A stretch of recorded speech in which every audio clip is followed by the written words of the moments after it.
Hi, everyone. Sherry Sokolowski with SLS Event Planning and Consulting. And today we have one of my good friends, Zephan Blaxberg, on with us where we're going to be talking about live streaming and all the different ways that you could be thinking about using live streaming for your business now and into the future.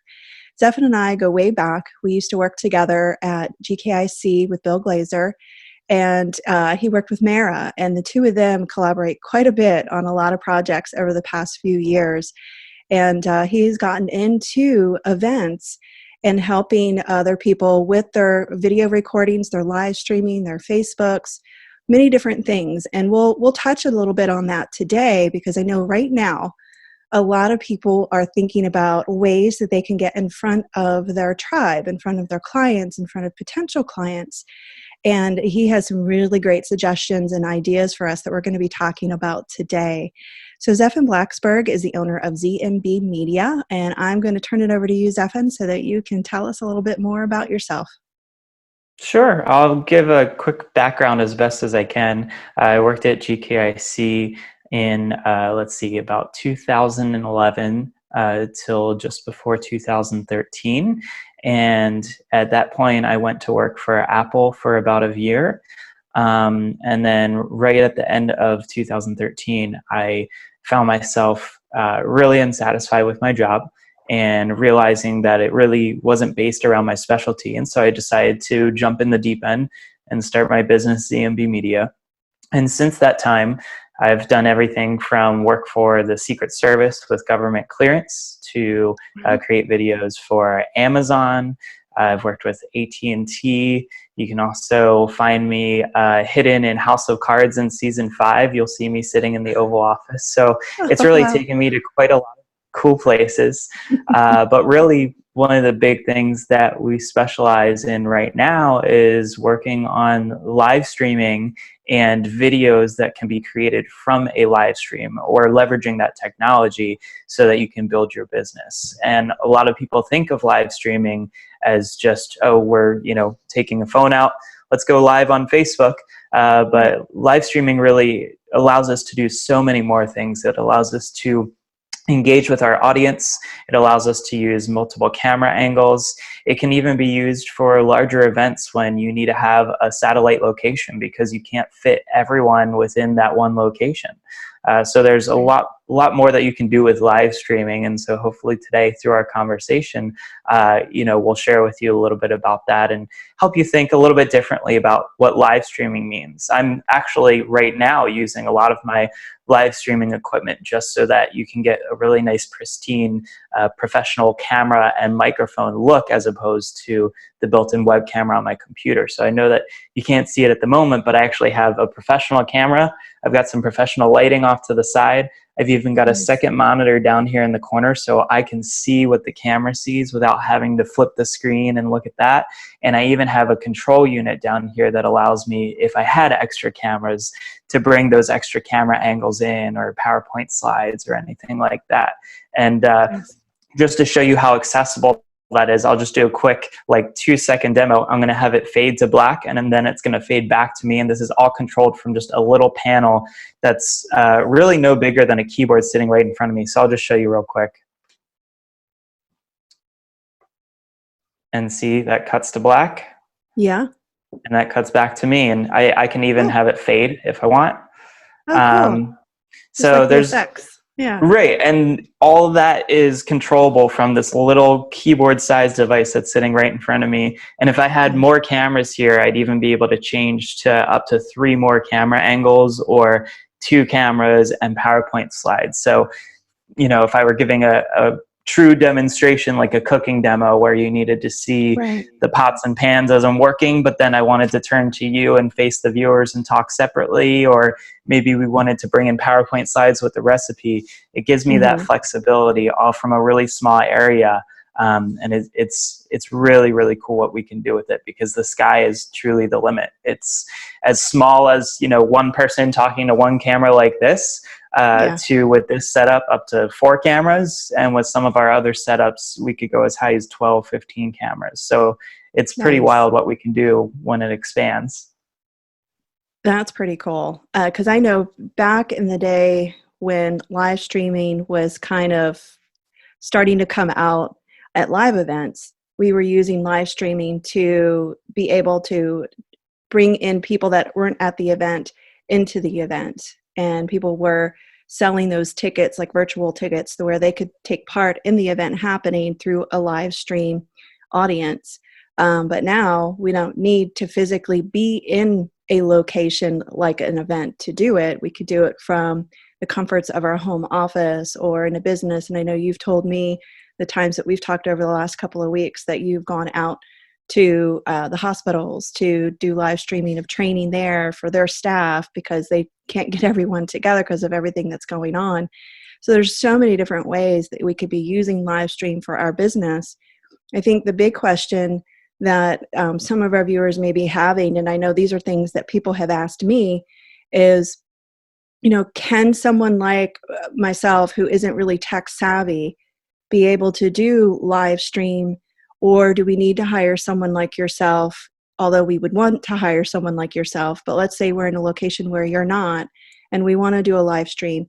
How would you work with someone to give them the ability to do this on their own through the expertise of someone like yourself? Sure. And the short answer really is yes, you can do this on your own. The longer answer is because the sky is the limit. It really just depends on how many things you want to accomplish and how willing you are to learn the technology. So right now, if I wanted to go live, I could pull out my phone. I could open up Facebook right now, hit go live and hold it up like so, or, if I've got a tripod, I could go, clip that into the tripod and I'm technically live. That in itself is a live stream, is me being able to stream at least one camera feed out to the internet so that people can see it on a platform like Facebook, or there's plenty of other platforms that can do it now, YouTube being another platform that does live streaming. So the short answer is yes, anybody could start live streaming. What you want to start to ask yourself is, what do you want to be able to do on that live stream? Because if you want to keep it as really just a one-way street, then yes, pull out your phone, feel free to go live. You'll still see some of the comments coming in through Facebook, so you can interact and maybe answer questions a little bit. That's great. And for many people, that's all that they need. What you'll start to find as you go along is there's ways to improve the quality of your stream. So for example, you see on me right now, I don't know if you can see this, but this little clip-on device, this is a wireless microphone. So if I pull it away, you probably won't hear me as well versus if it's right here in front of me. So this is a wireless microphone, and it's about $200, but this allows me the flexibility to just clip this on and go live right away and not have to think about, is my sound going to sound good? Besides that, that sound's running into the camera, where the camera is controlling the volume automatically to try to keep it relatively level. That's running into my computer and this little control panel that I have that's controlling the live stream. So the same keyboard-like device that controls the camera angles, I can also adjust the volume. So you see how quickly you can kind of fall down the rabbit hole. But from a very introductory standpoint, yes, you could work with what you have. Yes, there are some little tips and tricks where you can make it a little bit better. And then there's some things where you can make it really, really powerful, but that usually involves bringing in at least one or two people or a team of people. And it really just depends on what you want to do. On the smaller end, I will say that there's some really great software out there that doesn't cost a whole lot that can allow you to kind of start to incorporate some of those features that you wouldn't otherwise be able to do. So Ecamm is a great example. It's the letter E and then CAMM. Ecamm originally built a software that I used when I first started my podcast because it allowed you to record the video feeds in a Skype call, and that allowed us to create video interviews and video podcasts. As time went on and Facebook Live became popular, Ecamm actually came out with Ecamm Live, which is jam-packed with features. I think you pay on a subscription basis, but it's relatively cheap. It's maybe like 30, $40 a month. And Ecamm's going to allow you to bring in multiple cameras, professional or USB web cameras. They're going to allow you to screen share and share your PowerPoint slides. You can bring comments in on screen. So, if Susie Q asks a question on your live stream, you actually have the ability to click it and it brings it up as a nice little graphic on the screen, and you can show that to your audience. Oh, Some of wow. them even have built-in green screening now. So including the device that I use right here, if I had a green screen behind me, I'd just click a button and it would actually remove that green screen, and I could replace my background with anything instead of my dining room right now. So Ecamm is a very cool kind of introductory software that I recommend for anybody, because you're going to start to realize, even if you are just going live with the webcam built into your computer or with your smartphone, you'll start to see where, I really wish I could do that, or I saw John did this on his live stream last week and I really wish I could do that. Ecamm's going to be kind of that beginner software that'll allow you to open up that world of all these features and just ways to make the live stream more interactive, because at the end of the day, we don't want this to be a one-way street of me just preaching to the choir. I really want this to be something where I can interact with my audience and make it feel like, I'm sitting right there with them in their office, in their home, wherever they're at. I'm glad you brought that up, because that's where I was going to go next, is with the live streaming. We don't, that's the difficulty, I think, with Facebook Live, is the only really interaction. It's not really interaction per se. You get to see people's comments coming through and you can recognize them as you see them, but it's not the greatest way to do the interactive. And in the situation that we're in right now with live events not being able to hold them, virtual, finding ways to interact is super, super important. This is not just about getting in front of your people and letting them know you're still here and you still care, you still have relative content for them to learn, but you still want to be able to find ways to network with them and interact with them, as well as an opportunity for them to network with one another, which is what they miss right now, not being in live events. So with Ecamm, they have that software platform that will allow this interaction to happen. Is it also an interaction where they can, not only can they interact with the people watching, but can the people watching interact with each other through this platform, like they could, for example, with Zoom's breakout rooms? That's a good question. Through Ecamm, probably not, although you can bring in Skype callers, so you could potentially bring in people watching to interact with you. Okay. Ecamm is really more of a software that provides a way for you to take your professional feeds and your slides and your images and send them out to the internet. When it Gotcha. comes to interacting a little bit more, you probably need a little more in-depth program like Zoom that has the breakout rooms. Mm-hmm. To that point, though, I think that there's a lot of ways that you could kind of work around that. So for one, if let's say you've got a live event, maybe you've got 200, 300 people attending, you're going to do this totally live, from your home, maybe how I am right now, with certain circumstances, preventing us from going out in larger groups at the moment. So let's say you do this from home, you've got 200-300 people that watch, and you want to give them the ability to interact. You could make a private Facebook group just for the attendees, and that could be a way for them to interact. And you could even Okay. separate it by year. So if this is, a program that you do every year, you could have such and such program live 2020, such and such program live 2021. You can make separate private groups for the individuals to participate and still be able to interact and network with each other. So I kind of look at it as there's definitely ways around it. And while they won't have that sort of networking coffee break like we're used to at Yeah. our typical events, there's still ways to work around that and to allow people to meet each other using some of the other free tools that are available to us. And at the same time, if you make a private group like that, that could also give you an opportunity. And maybe here's an idea for you, Sherry. This just kind of came to me. Let's say Yeah. you've got your 10, 15 sponsors of the event that normally at a physical event would have a booth or a vendor table that people can come Right. up to. Maybe you're going and doing private interviews with just those vendors within that group of just the attendees that paid to attend the conference. And maybe they get, special offers and deals just for, watching that video privately in the group. So there's a lot of really cool stuff that you can do with it. And I don't necessarily think that you're missing out. Plus, if you're having somebody sit there for, I don't know about you, but most conferences I've attended, we're getting there at 8, 9 o'clock in the morning, the ball is rolling, and we might be Right. going until 8 or 9 o'clock at night, if not later. For Yeah. me, those coffee breaks were my chance to go to the bathroom. And so if I'm watching this from home, I'd love to have that 15-minute break to run to the bathroom, to go feed the dog, to let the dog out, to grab the mail, or, if UPS stopped by and I need to grab a package from the door. So I think Exactly. it gives people some of that freedom, and then you can still give it back to them by creating some sort of way for them to network and meet each other.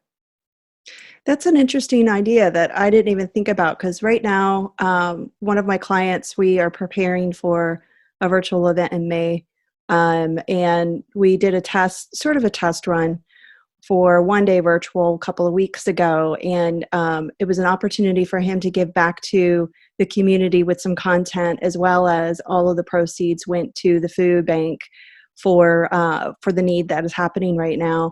And people were getting on there that were part of his group already, but then people who had kind of dropped out of his group a while back, and some completely new people that had not heard of him before and saw information come through. So virtual live streaming, things like that, are a great way too to get in front of people that don't know about you yet. And so that's one thing we'll talk about here in a moment. But the other is, we are trying to figure out how can we make the interaction with the sponsors just as relevant as it is at a live event. Now, mind you, there are pros and cons to both. We were talking about this just yesterday, of how with a virtual event, they actually have more of an opportunity to interact with the people than they would at a live event. But it just has to be structured a bit more, because at a live event, they can, if they don't want to sit at a certain session, they can get up and go and talk to the people.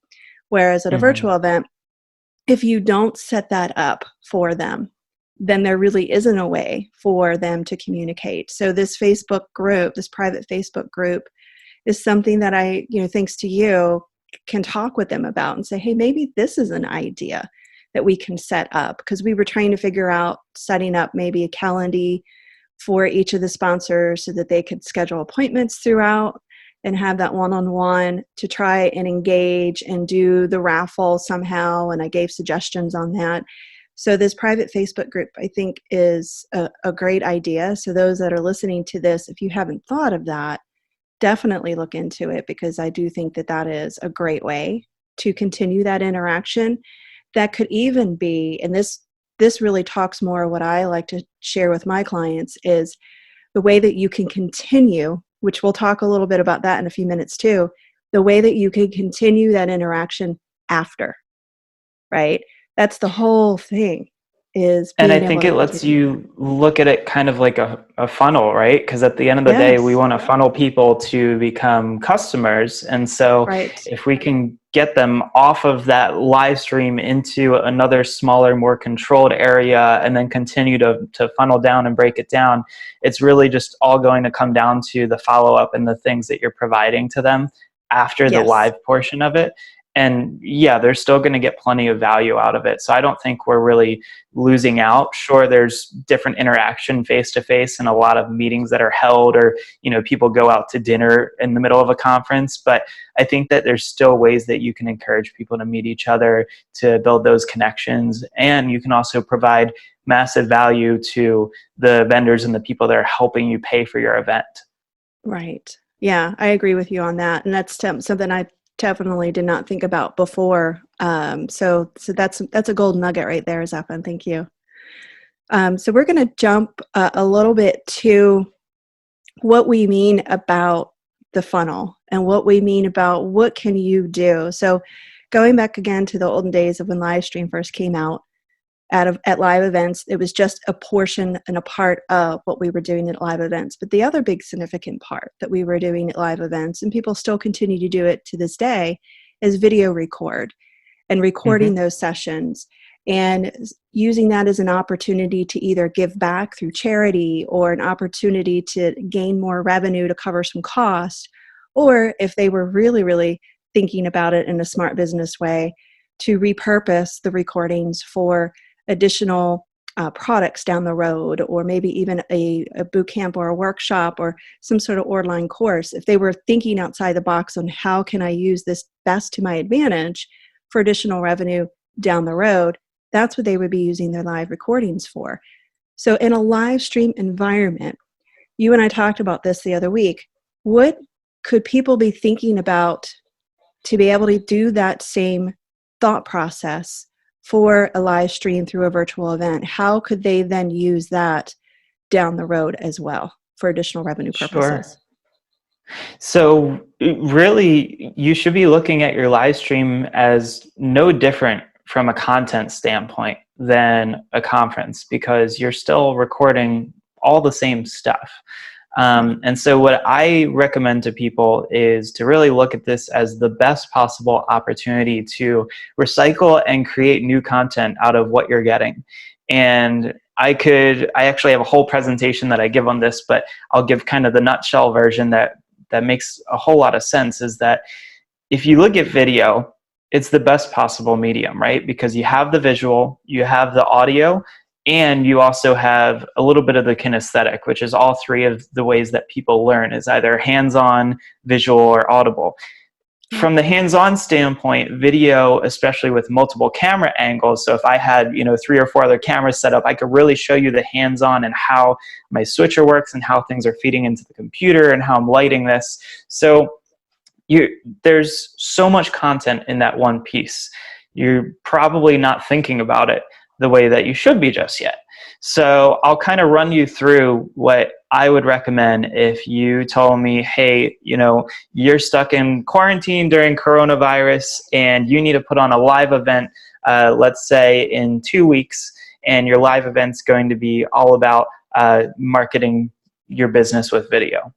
Cool, awesome, no problem. So we go 2 weeks from now, we put on this live event. I bring in all these experts, all these speakers. I bring in some great sponsors. We run this whole event. We film the entire thing. So maybe it's a one-day event, just 8 hours worth of content. So let's start with that 8 hours worth of content. You have 8 hours of video. Let's say maybe you have somewhere between 7 to 10 individual speakers on your stage. So you've got a good chunk of content, and it's not just you the whole time.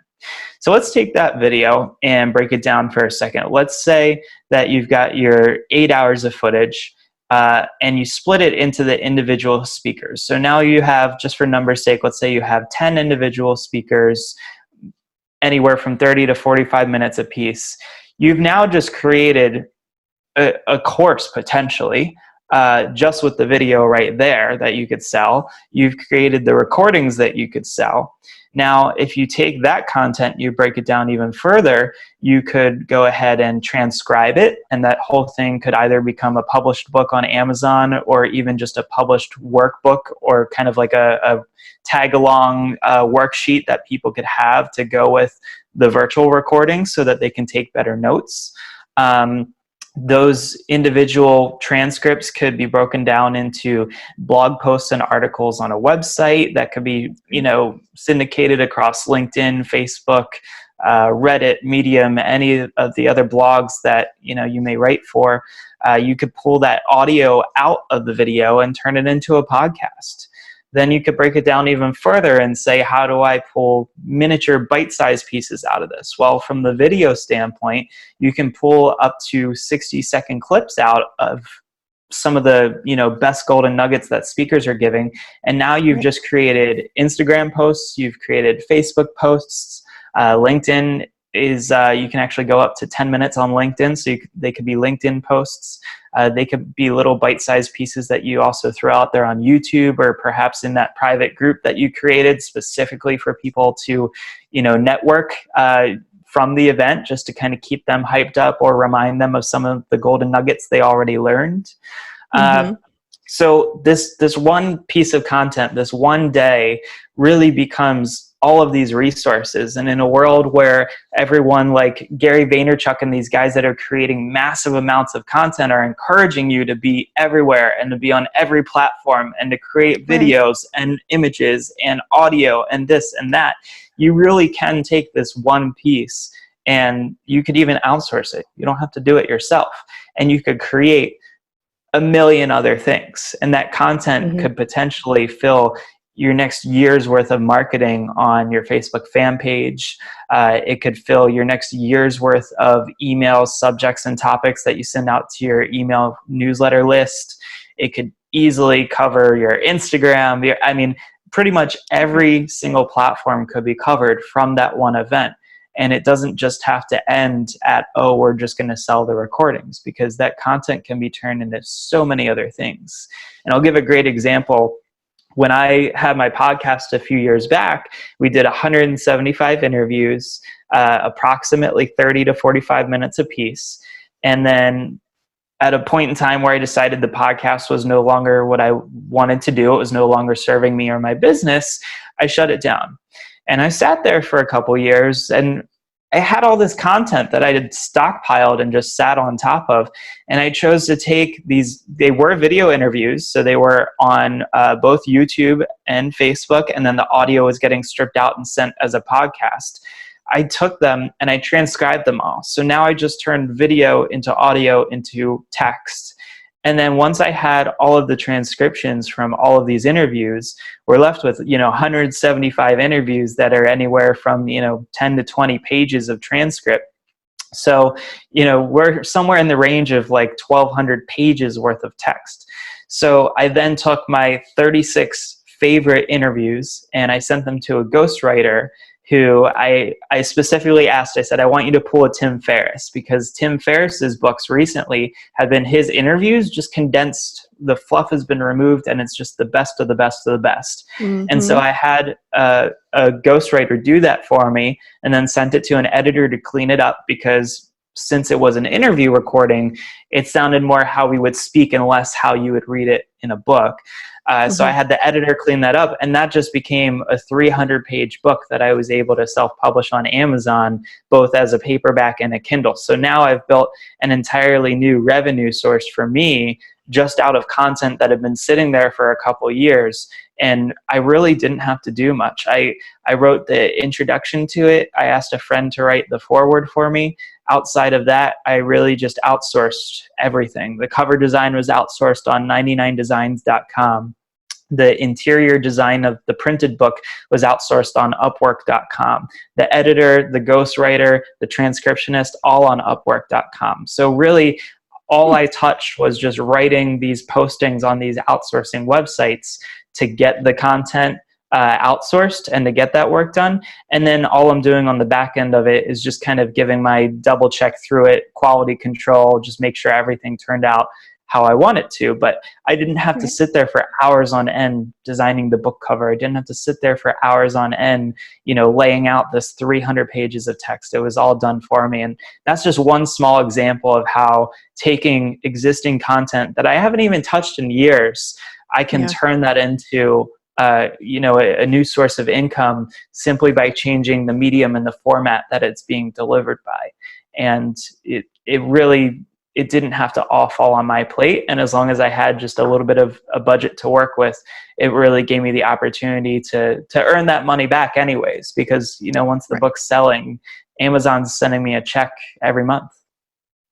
Nice, nice. That's really great. And thank you for taking us through all the steps of how that you made that work, because then now people understand exactly what it takes to do something like that, and how, even though it sounds like it could be a lot, having the ability to outsource this to other people to take the time off of your plate, so that all you're doing, like you said, is quality check, quality control to make sure it's exactly what you want. You talked on quite a few different opportunities for people to use, trying to figure out different ways other than just selling it as a product, selling it as a workbook or a workshop, or, all of these different things that you talked about, I think are super helpful. So thank you for covering that. What I would like you to talk about now is if you could give an example, because you and I have been in this industry for a while, and I'm sure you've heard this just as I've heard it many, many times, is, but my business is different. How can that work for me? So can you share with us an example of, actually two examples, of one business that you worked with in a live stream um, setting, and a completely different business doing the same thing, and how well they worked for both, and kind of, if they said to you, I don't know if this is going to work, but then, you don't have to share us the exact results, but how did it really work well for them? Do you have a Yeah. couple examples? Yeah. So really what comes to mind, because we do hear this a lot, really, I think anybody in a business or a sales position hears, but my business is different. Right. To address that, I think that people who believe that their business is different haven't really sat down and identified the problems that need to be solved for them in their business. Because what I'm typically doing from a video standpoint when I sit down with any new client is I'm essentially interviewing them and digging to find out what are the time wasters, what are the things that they're doing that could potentially be solved with video. So, for the business, any business that's answering the phone off the hook all day and answering the same questions, like for example, I work with a local painting and power washing company. They're probably getting a lot of the same questions all day, every day. They're the type of people that would really benefit from having their frequently asked questions turned into videos and placed on one page on their website, where you can say, look, I really love that you called me to ask me this question. We actually have a wonderful resource on our website that answers almost everything that you're asking me. And because it's a video, it really demonstrates it for you way better than over the phone. So I think you should check out this website first, where we answer a lot of these questions. And then if you have anything further, you can come back to us. And so that's just one example of how I'm constantly searching for problems that we can help alleviate. And for most businesses, it's either we're not making enough money or we don't have enough time. It's very rarely that there's many other issues that show up in the business. Their biggest ones right now are they don't have enough time in the day to do the things they want to do, or they don't have enough money or clients coming in. And so to dig and find out the reasons why that's happening, that's usually where I'm going to start. So I'll give you a great example of a business that came to me, and they're in the promotional products industry. And one of the first things that he said to me was that, much like a realtor or an accountant or, a retirement investor, if you go to a networking event, you could throw a stone and hit 10 of them, right? So they're all over the place. How do you take this business and make it different than anybody else's? And so that's where he was saying, I don't think that it makes sense for me to get on camera and to show someone, this fancy water bottle that we can print your logo onto. And so I kind of interviewed him a little bit more to dig and find out why he felt that way. And what I soon realized was that he just didn't know what he was capable of. And what we discovered was that he wanted to be able to put out content weekly like everybody else. He, A, didn't have the time to do it, and B, didn't have the resources. He didn't have a camera. His office was a home office, so it was kind of messy. It wasn't the best place for him to do this. But I came up with a pretty wild proposal for him that ultimately changed the course of what I offer to people. I asked him, how many promo products do you have? And of course, the answer is thousands, right? Like you could go to his website, you could find thousands of different things. But I said, how many do you have in your home right now? If I said, take this box and go figure out however many. And he said, I don't know, maybe 50 to 100. And I said, great. So how many weeks are in a year? 52. Find me 52 products. Take the next, week or 2 weeks, whatever. Collect 52 of your coolest products that are sitting around your house. If you got to order some, go for it. Take your time, but get those and then come back to me. So he comes back and he's got this gigantic tub with all these products in it. And it's everything from, pens, regular pens, but they have coupons printed around the pen that you can bring into the restaurant for a discount on your pizza, all the way up to a bonsai tree that they laser etch your logo into the planter that the bonsai tree sits in, and then they custom print a packaging that protects it so they can ship it to you in the mail, right? So he was really kind of shocked by the items that he had and how cool they really were, because he went back and looked at these things that, maybe he received at one point in time and it had been sitting on the shelf for so long. And he was shocked at how many things he had. So he brings these to me and he says, "What do I do with this?" I said, "Well, how hard would it be for you to talk about each of these items for roughly 60 to 90 seconds? Could you tell me, what is this product? Where does the logo go? What's really cool about it? What industry is this promo product best for? And anything else that you want to say about it, or if it's something you want to demonstrate." He said, "Oh, no problem. That's easy. I do this all the time." I said, "Great. We're going to bring you into the studio for all of 4 or 5 hours. You're going to bring all 52 of these products, and we're going to create an entire year's worth of content for you." And at the time, he just mind blown, didn't really understand how it was going to work, but he's on board because he heard that I could solve this problem of he wants to create social media content for an entire year. So he comes in, we turn on the camera, we make a cookie cutter intro and outro because it's pretty much the same thing every time. And then we just run through the products. Here we have this item. This is what's cool about it. Here's where your logo goes. Here's what I love about it. Here's the industry that it's best for. If you like it, contact us today. Boom, done, next video. And we just churn them through. And now he's got 52 videos of 52 different products that are all timed out so that they can fit on Instagram at the 60-second limit. But also, if it went on a little longer, we've got these 90-second to 2-minute versions that can also go on Facebook, on LinkedIn, on YouTube.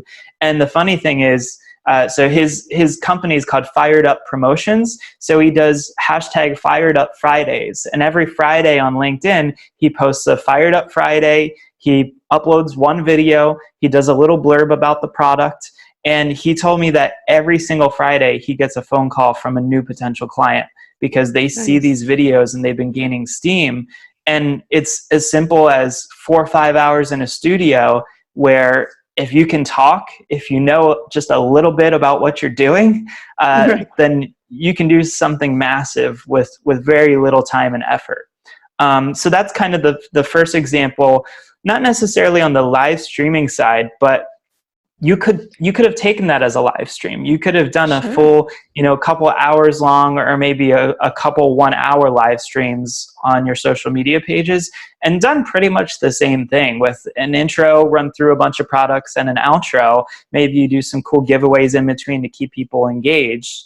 And then you just cut that footage out and turn it into the same exact thing that we did. So I want people to think a little bit more about live streaming as, yes, if you want to go live on Facebook or on YouTube or to a platform, that is live streaming, but the same hardware, the same cameras and devices and things that we're using, and the same theories that we're bringing up that you can implement in your business, they all work the same because it's video. So and that's why it's the best possible medium. Now, on the flip side of it, we had relatively recently, actually, we had a very large insurance company, health insurance company.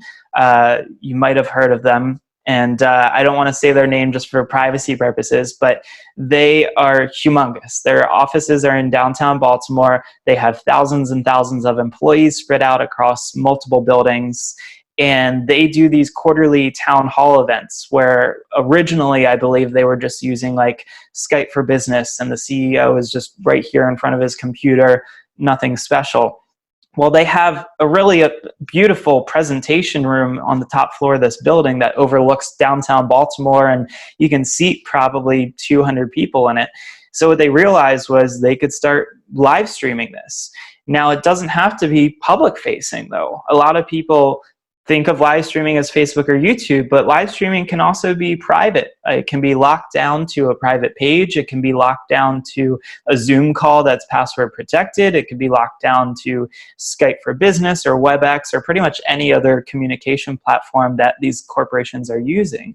And so what they would do is they would broadcast their town hall to thousands of employees across multiple buildings, multiple cities and states, and live streaming allowed them to do that. And then theoretically, they could take all of that content, they could upload it into their, private portals for employees to access. They could keep some of it for trainings or maybe for onboarding or just important information for, historical archives. So that's one example where even though it's not public facing, there's a ton of stuff that they could be doing with it simply just because they recorded it as video and they really put in the extra effort and time to get a professional crew in there to film this. And it's not just someone in front of their computer's web camera. Those are great examples. And I'm glad that you really dove deep into your first example, because I think if anyone who's watching this are just kind of stumped right now of what they can do to enhance their business or get out there in front, or, they've got some time on their hands and are like, what's next? What can I do? I mean, Zephan just unloaded over the past half hour or so quite a few different nuggets of what he's done for his clients as well as for his own business. I mean, taking his old podcast and creating a book out of it, helping a business owner who was struggling, knew he wanted to do something different, but just didn't know he had the capability of doing something different. So Zephan really dug deep with him and said, okay, what do you have? And he helped walk him through this. So think about that too for your own business right now of what are the things, I was taking notes left and right about what's the problem that you as a business owner can help others with. I mean, that's what I tell my clients anyway. I mean, that's what you're trying to do for your industry. How can you help serve them? I mean, be of a serving heart. What problem can you solve for them? And discover, like for me, for years, I've been wanting to talk from stage and I just have been afraid to do so. But I know I have a lot of information to share. So my stepping stone for this is doing these interviews with people and getting out there on YouTube and things like that. So that's kind of what I'm doing. And I hope to one day get on a live stage because now I've practiced, now I'm comfortable. I kind of have an idea of what I want to talk about. So do that for yourself as a business owner. Discover what you are actually capable of, what talent, service, and content that you have that can help solve other people's problems, and get out in front of those people in your industry. And you could also think outside the box. I mean, you don't necessarily have to be in the same industry you've been in. I mean, right now it's all about mind shift and it's all about restructuring your business. So what other industries can you get out in front of to help serve? I could tell you have something you want to add to that. Yeah, so I actually want to add on a really cool example that I'm not doing, but I've seen somebody do. So a friend of mine is in the mortgage industry, and very similar to, lawyers, accountants, all that, you can find them everywhere, right? Like I could probably walk down Main Street right here and find 3 of them. So being a younger guy, a little bit techier and hip, he wanted to kind of reach that audience. He wanted to reach people in their mid to late 20s, early 30s that were going to relate to him. And he found that he has an affinity for tacos. So what he does is he actually does Taco Tuesdays where he visits a different taco place around town every single Tuesday, and he sits there and eats tacos and he talks about the mortgage industry and where things are right now, different tips or things you should be thinking about, all while he's supporting, local businesses. And if you like tacos, then you get to learn about, a different restaurant you could go try out. And I think that's something that people really forget to think about is that, we're all human. We want to be entertained. Right. We want to care about something. And you're right. The mortgage industry is boring. But it's not boring, tacos. And so I think that this was one of the best examples of taking something that he loved and combining it with his industry and getting people to pay attention. And he started this easily over a year ago, and I still see him every week. It's a new Taco Tuesday, and he's at a new place eating tacos, or even maybe at home making his own tacos if he's, got to wing it one night. So that just goes to show that you could be a plumber, you could be and I don't want to say plumbers are boring, but you could be in the most boring industry ever and still find a way to make it entertaining for people. You just have to Right. kind of ask deeper questions and find out, what are things that I'm passionate about, maybe even outside the business, that other people can care about. Exactly. Exactly. And it makes it fun for you too, right? So think about the fun thing, like maybe you have a hobby that you never thought was related to your industry, but you can introduce that hobby into your industry in a way. I mean, there's just it's all about having fun, and like you said, Zephan, being human. I mean, I remember when I started SLS event planning 8 years ago, and I was working from my home office, and we had a cat who was just a kitten, and she would consistently walk across my desk the entire time. And I'm like, I'm going to take a picture of this and call her my office assistant. And I would put tips on my Facebook page about event planning, and I'd get a few likes here and there, but not really very many comments. But as soon as I started posting comments about my office assistant, this is what her, this is what she did for me today, just crawl across my desk, something fun, I would get lots of comments and I would get Yeah. interaction. And, that was something that it struck with me, because that's something that Bill would always teach us and teach the community in GKC, to be outrageous, to be different, to be recognized, to be known. So I think now is a great way to use video to do that, and find ways that you can do that, even if you're not comfortable. I mean, I haven't done a Facebook Live yet because I haven't been comfortable, but I think very soon, one day, I will. I mean, I've taken about 2 pages worth of notes of listening to you, Zephan, give some great information here to everyone. I think how I'd like to end this today is, again, just reiterate, if that's the right word I'm looking for here, how video recording is super important to your business in any type of platform, whether it's live streaming, Facebook Live, virtual summits, any type of way. Video is extremely important. And if you need help in that, Zephan is an expert in this. And as you could tell, he's not just an expert of being behind the camera and knowing what camera angles and what lighting to use, because I always call on him for that. I mean, as you can see, I got some lighting back here. I don't have my other light on, which probably would have been a little bit better. But he's given me a lot of tips over the years. This mic I've got here was his recommendation. So I've relied on him a lot, and I think he's great at that. And he has a really unique approach with it. But as you could tell through a lot of what he shared with us today, he has another outside the box thinking approach about what you can do within your own business to create great video content in multiple ways, not just one. And I think that's super important when you're looking for an expert in the industry to help you out with your business, is to find someone who knows what they're doing, and Zephan certainly does, but has an outside the box approach.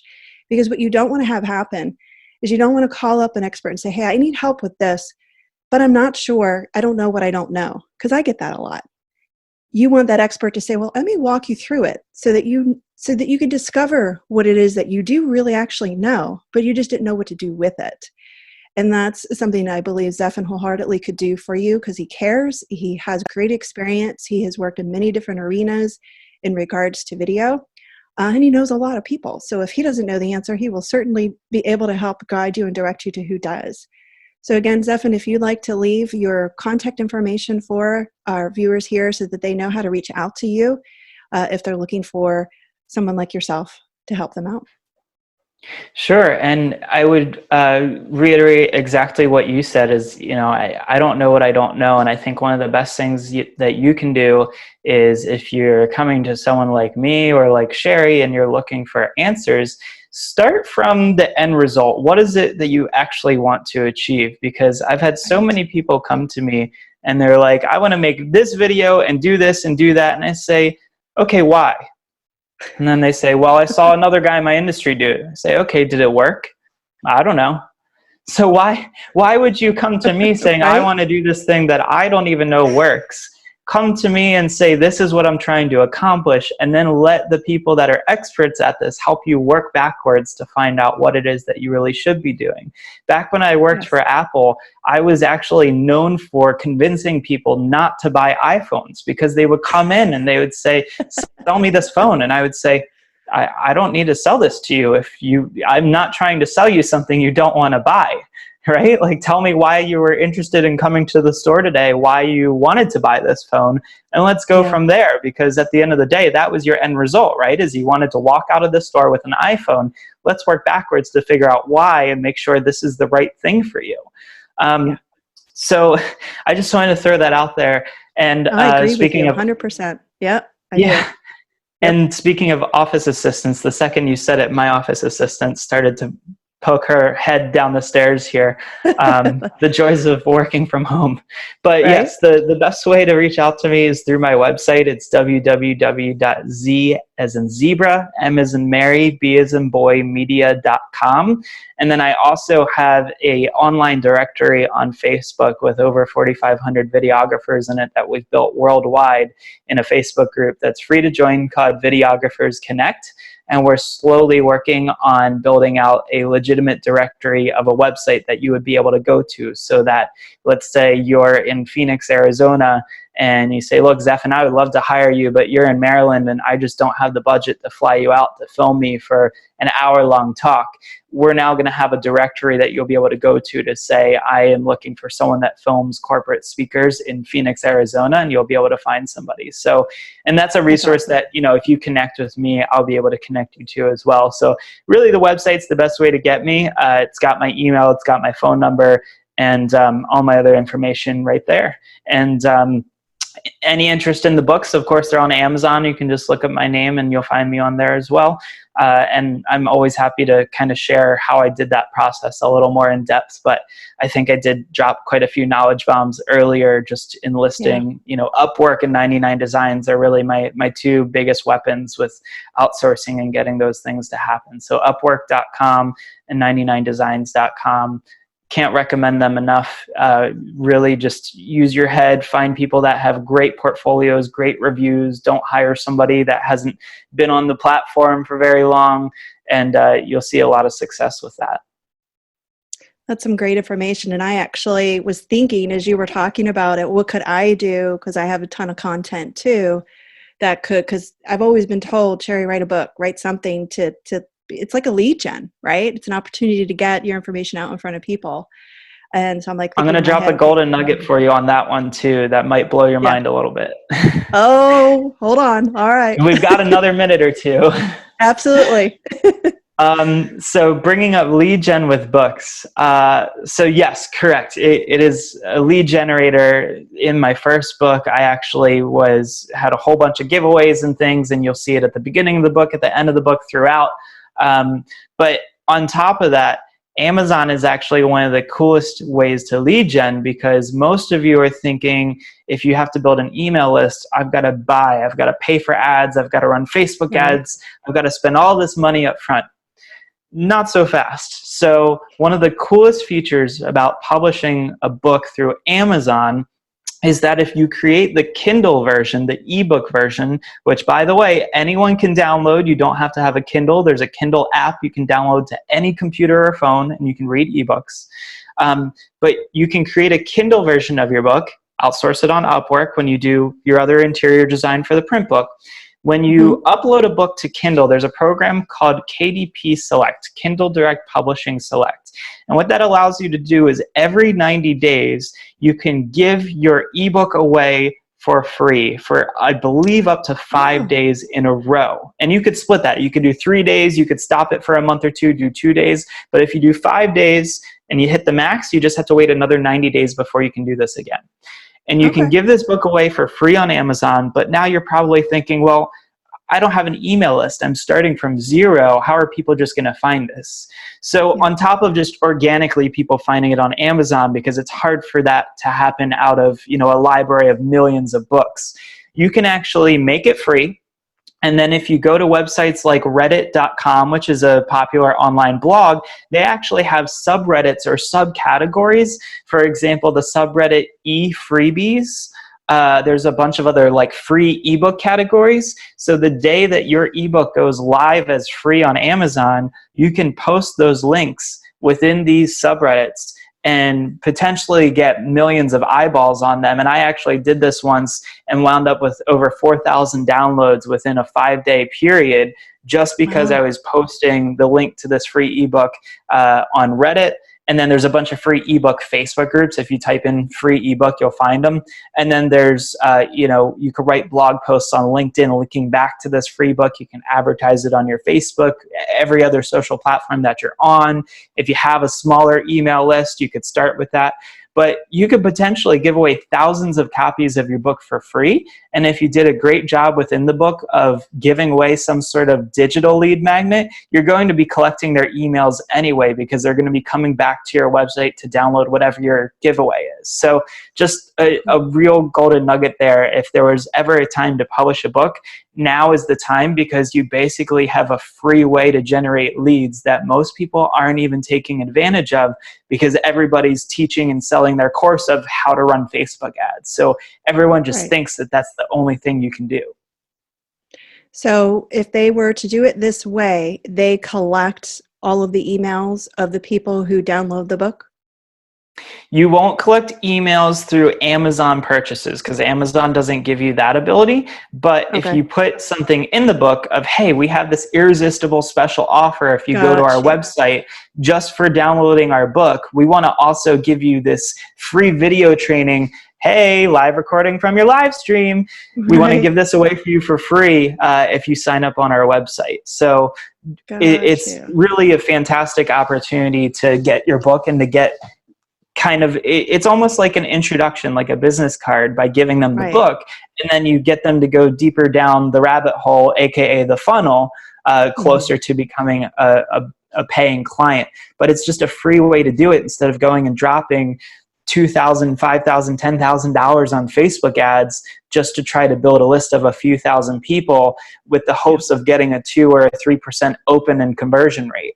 So, it's Right. just one other much quicker and easier way to get their email. And you've given them so much value up front, because you already gave away this book for free, that it's going to be really easy to convince them to buy and to upsell them into something that's paid right after they go to your website to find out about whatever your free giveaway is. That's awesome. That is And you can do definitely a it gold every nugget. 90 days. So, Cool. Wow. Well, who knew going into this live streaming interview that we would be then talking about another different way to get your content out there in front of people. And like you just said, it's not really different. It's just another medium of taking your recordings and creating a book out of it. So awesome information, Zephan. Thank you so much. It's been a lot of fun. It's been extremely insightful and a learning experience for me. And I hope those that are watching and listening to this, that you will find the same thing as I did. Lots of golden nuggets here. Certainly reach out to Zephan for more information and ways that he could help you with your business. And again, this is Sherry from SLS Event Planning and Consulting. I am here to help you strategize and discover ways to get your business and your brand out in front of your industry as the leading expert. If you have any questions, certainly feel free to reach back out to me. If you have comments or questions for Zephan, reach out to him.